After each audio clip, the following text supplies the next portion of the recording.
To set single press S Pen button for media as play preview track in Samsung Galaxy S22 Ultra, open settings, swipe the notification panel, and then tap settings icon, scroll down settings screen, find advanced features,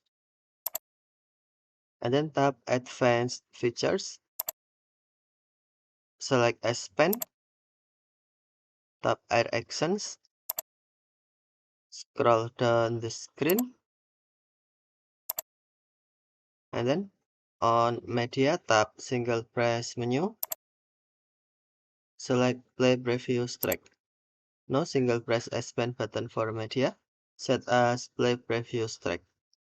To use, open your media, for example in video, then open your media, for example in full screen, and then single press your S Pen button to play preview track. Okay. Okay, thank you for watching. Have a nice day.